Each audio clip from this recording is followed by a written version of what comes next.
Assalamualaikum warahmatullahi wabarakatuh. Perkenalkan, nama saya Raja Al-Bahri.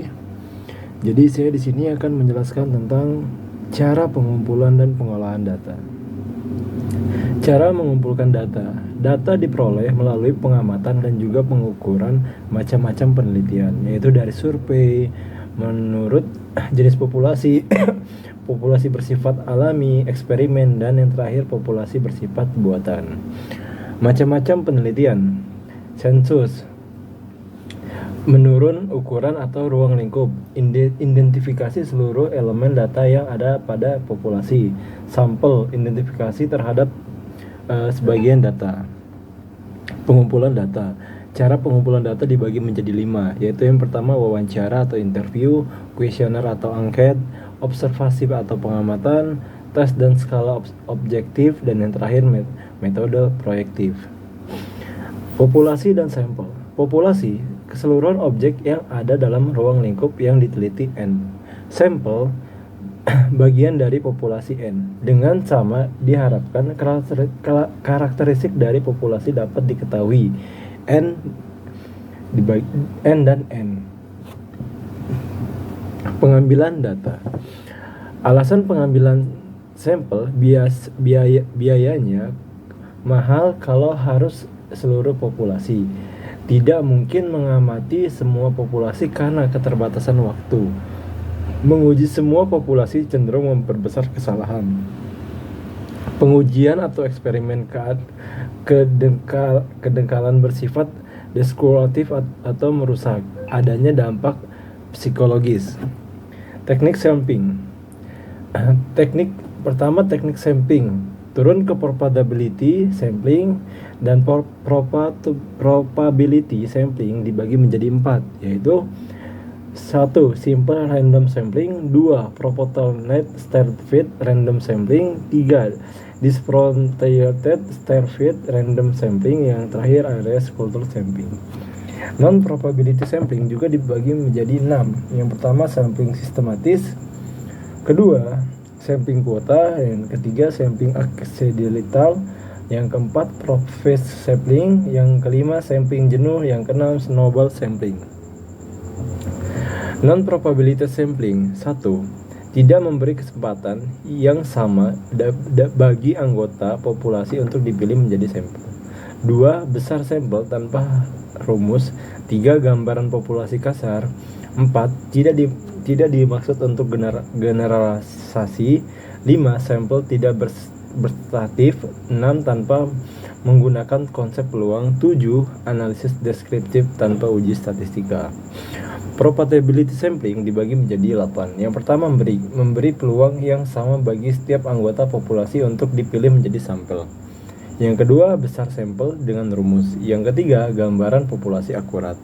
Yang keempat, dimaksud untuk generalisasi. Yang kelima, sampel representatif. Yang keenam, menggunakan konsep peluang. Cara pengambilan sampel dengan 1 undian, 2 tabel bilangan acak, dan yang ke-8 analisis inferensiasi dengan uji statistika.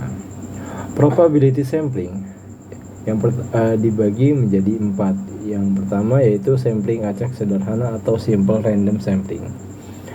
Pengambilan sampel dari populasi dilakukan secara acak tanpa memperhatikan strata yang ada dalam populasi.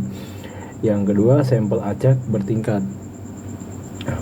Proporsional atau proportionate star-fit random sampling. Populasi memiliki anggota yang tidak homogen dan bersetara secara proporsional. Sampling acak bertingkat tidak proporsional disproportionate star-fit random sampling, atau populasi bersetara tetapi tidak proporsional. Yang terakhir yaitu area sampling atau color sampling, yaitu objek yang diteliti sangat luas, misal penduduk suatu negara, provinsi, atau kabupaten.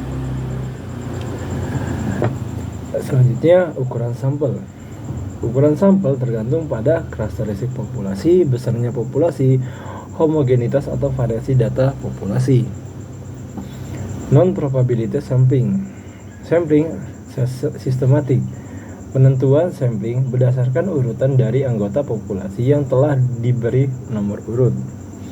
Yang B, sampling kuota, sampel dari populasi yang mempunyai ciri-ciri tertentu sampling jumlah kuota yang diinginkan. Sampling aksidental, teknik sampling berdasarkan kebetulan saja, misalkan orang yang lewat dan dipandang cocok sebagai sumber data. Sampling propositive, teknik penentuan sampel untuk pertimbangan tertentu.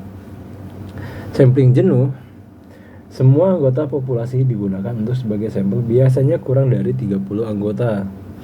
Snowball sampling, penentuan sampel mulai kecil kemudian sampel tersebut di seluruh memiliki anggota lain untuk dijadikan sampel begitu selanjutnya. Menentukan ukuran sampel.